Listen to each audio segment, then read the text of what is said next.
The African Academy of Languages of the African Union, ACALAN-AU, as the African Union's specialized institution, mandated to develop and promote African languages as a factor of African integration and development, and to provide technical support to member states of the African Union for the development and implementation of language policies and strategies of language development and use, developed the Salam Framework for Action in 2019. The framework called on heads of state and governments of the member states of the African Union to implement Article 29 of the Constitutive Act of the African Union, previously Article 25 of the Charter of the Organization of African Unity, to make an African language, Kiswahili, as a working language of the African Union and a language of wider communication for Africa. The heads of state and government of the member states of the African Union during the 35th Ordinary Session in February 2022 adopted the Assembly decision on the Salam Framework for Action to make Kiswahili a working language of the Union and a language of wider communication in Africa through the concerted efforts of the government of the United Republic of Tanzania, the African Academy of Languages, ACALAN, and its partner institutions. The recommendations emanating from consultations with ACALAN's organs and working structures is to conduct consultative meetings in each of the regions of Africa to establish regional committees and identify strategies of implementing the Salam Framework for Action for Kiswahili as a working language of the African Union and a language of wider communication in Africa. It is within this context that ACALAN organized a consultative meeting for the East African region in Kigali, Republic of Rwanda, on 10th and 11th May 2022. We are going beyond the framework, the Salam Framework for Action, and we'll get to conceptualizing this framework. That is, he said it, we have to operationalize it. We have to make concrete actions for the guidelines to implement them. We have to fine-tune the guideline and implement it and operationalize it so that by next year, July, we can say this is what we have done. The objectives of the meeting were to develop and validate a partnership reference framework, develop a plan of action for the implementation of the Salam Framework for Action, establish a regional committee to monitor and implement the recommendations of the regional meeting, establish a resource mobilization committee for the implementation of the Salam Framework for Action. The regional consultative meeting was, amongst others, attended by members of the government of the Republic of Rwanda, the Executive Secretary of the African Academy of Languages, ACALAN, and staff of ACALAN Secretariat, representative of the Embassy of the United Republic of Tanzania to the Federal Democratic Republic of Ethiopia and Permanent Mission to the African Union and the United Nations Economic Commission for Africa, the President of the Assembly of Academicians of the African Academy of Languages, ACALAN, the heads of ACALAN national structures in the member states in which Kiswahili is spoken in East Africa, the coordinator of ACALAN's Kiswahili Commission, the Executive Secretary of the Kiswahili Council of Tanzania, Baraza la Kiswahili la Taifa, BAKITA, the Director of the Institute of Kiswahili Studies at the University of Dar es Salaam, the representative of the East African Kiswahili Commission, Kamishania Kiswahili Africa Mashariki, Kakama, the Executive Secretary of the Kiswahili Council of Zanzibar, BAKIZA, a member of the Modern Arabic Vehicular Cross-Border Language Commission from Tunisia, and members of the Kiswahili Commission in Kigali, the President of the Pan-African Writers Association, the President of the Association of Journalists of Kiswahili from Uganda, and members of the media in Kigali. The opening session began with playing of the anthems of the African Union and the Republic of Rwanda, followed by introductory remarks by Dr. Ojo Babajide Johnson, ACALAN Senior Program and Project Officer, who moderated the session. Dr. Ojo introduced the speakers before inviting Professor Cyprian Neomugabo, Secretary of the Kiswahili Vehicular Cross-Border Language Commission, to chair the session in place of Professor Baye Mekonnen, member of ACALAN's Assembly of Academicians, who could not attend the meeting.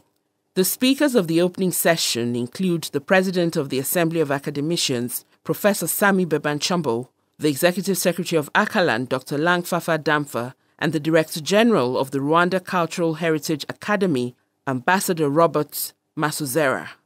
The president of ACALAN's Assembly of Academicians recalled the history of the struggle to have a unifying language for Africa, saying that the Kiswahili journey started in the 1960s when Osagyefo Kwame Nkrumah pioneered sending Ghanaians to be taught Kiswahili to promote it as a lingua franca of Africa.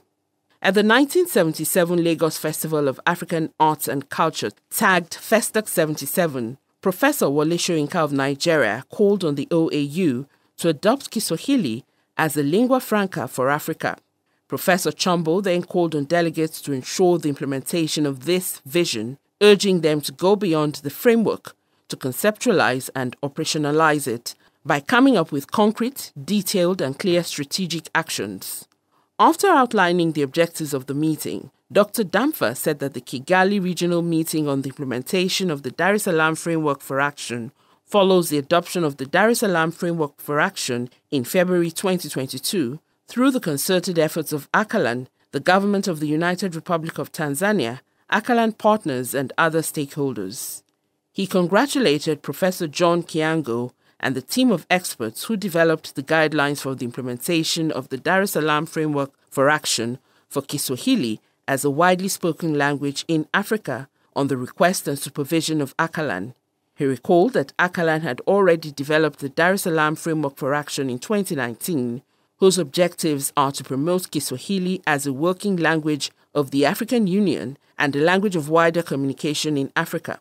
He said that ACALAN is responsible for accomplishing this mission with the collaboration of all the actors, and that the Kigali meeting was of capital importance insofar as it was an opportunity for us to combine our efforts to develop an action plan to achieve the assigned mission by 2023. He continued to say that the promotion of Kiswahili is a cross-cutting issue, and Kiswahili has now the particularity of belonging to all Africa. He called for a synergy of actions between ACALAN and all entities, regional economic communities, and language and cultural institutions for the success of the mission. He said that the task is certainly difficult, but tall efforts must be put in because we have no right to relaxation, pessimism, or failure. The Director General of the Rwanda Cultural Heritage Academy, Ambassador Robert Masuzera, speaking on behalf of Honorable Rosemary Mbabazi, Minister of Youth and Culture of the Republic of Rwanda, thanked ACALAN for organizing the meeting in Kigali, Rwanda. He pledged the support of the Rwandan Cultural Heritage Academy as ACALAN's national structure in the country and that of the entire government of Rwanda before declaring the meeting open. The speakers admonished that the meeting should go beyond framework to effectively strategize implementation. The meeting is a historic event to implement the Dar es Salaam Framework of Action. Language is important as a tool of empowerment. The development of Kiswahili at the continental level is a great opportunity to make African languages veritable tools of communication and development. In the plenary session, Professor John Kiango made a detailed presentation of the guidelines for the implementation of the Dar es Salaam Framework for Action for Kiswahili as a working language of the African Union and a language of wider communication in Africa for scrutiny. This was followed by presentations of national strategies of implementation of the Dar es Salaam Framework for Action by the national structures in the member states in which Kiswahili is spoken. Specialized regional and national institutions mandated to develop and promote Kiswahili also made presentations of their institutional strategies. The Kiswahili corpus and its link to the Dar es Salaam Framework for Action was presented by Dr. Selimani Sewangi and Dr. Juma Lungo, regional and technical coordinators respectively of the ACALAN Kiswahili Corpus Project. Professor Abdulatif Abid of Tunisia, a member of the Modern Arabic Vehicular Cross-Border Language Commission of ACALAN, also made a presentation on the relationship between Arabic and Kiswahili. Highlights of the presentation include Kiswahili and Arabic are both major African languages. 30% of Africans speak Arabic, including Chad, Sudan, and other countries. Arabic has played a great role in the promotion of Kiswahili in its origin, growth, spread, and current status. Kiswahili is not an Arabic dialect, but is influenced by Arabic. Kiswahili is not taught in Arabic-speaking countries except Egypt and Saudi Arabia. It was recommended that embassies of Kiswahili-speaking countries, Tanzania and Kenya, should set up cultural centers in other African countries to popularize Kiswahili. Ghana should be recognized as the first country to teach Kiswahili outside Tanzania. It was the late President Kwame Nkrumah who proposed to Mwalimu Julius K. Nyerere the teaching of Kiswahili, and since 1964, Ghana has sent students to Tanzania to study Kiswahili.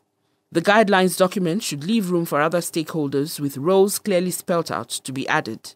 Additional roles should be added to the already spelled out stakeholders, and participants were asked to support this endeavor. ACALAN's mandate to develop and promote African languages in partnership with languages inherited from colonization should be articulated in the guidelines. ACALAN's proposed Kiswahili Writers' Competition should be implemented, and the jury should be composed of members from different countries who are conversant with the type of Kiswahili used in their areas. The Kiswahili Prize for Excellence should have 2 separate levels of competition, one for Kiswahili-speaking countries and another for the non-Kiswahili-speaking countries. As stipulated by the terms of reference and program, the 2 committees should be set up as implementation and resource mobilization committees. The implementation committee should be led by language institutions, while the resource mobilization committee should be led by the national structures. Each committee should also have media representation. The 2 committees should co-opt other necessary skill experts. Steps should be taken by ACALAN to engage other stakeholders. National structures should convene stakeholders' meetings to pave the way forward. The media should be adequately mobilized and engaged for advocacy and implementation action. Dr. Juma Lungu should prepare a budget which will be passed on to Kakama and subsequently to ACALAN to include deliverables and timelines. Authors and members of the media should be engaged and asked for permission to use their texts in the development of the Kiswahili corpus. Associations under Kakama and Kiswahili editors should be brought on board to support data acquisition. The corpus website should be linked to Google search to facilitate access and use of the corpus. ACALAN should find ways of remunerating members of language commissions and others for their contributions. Regional committees should be set up to work with the continental committees. Heads of national structures should be the conveners of the implementation committee. The committee's reports should be forwarded to ACALAN through the coordinator of the Kiswahili Vehicular Cross-Border Language Commission. The implementation committees at regional level should include members of ACALAN's Assembly of Academicians in the region. Gender parity, youth representation, and membership of regional economic communities, RECs, should be considered on the implementation committees. The committees should be tasked with streamlining the roles of journalists, differentiating between roles for Kiswahili-speaking countries and the non-Kiswahili-speaking countries. The implementation committee should develop modalities of action for institutions, especially on training of translators and interpreters, and so on. Resource mobilization committees should be led by national structures. The private sector should be part of it. Use of resources mobilized at country level should be authorized by ACALAN in the country concerned. ACALAN should support national structures in skills and competencies acquisition in resource mobilization.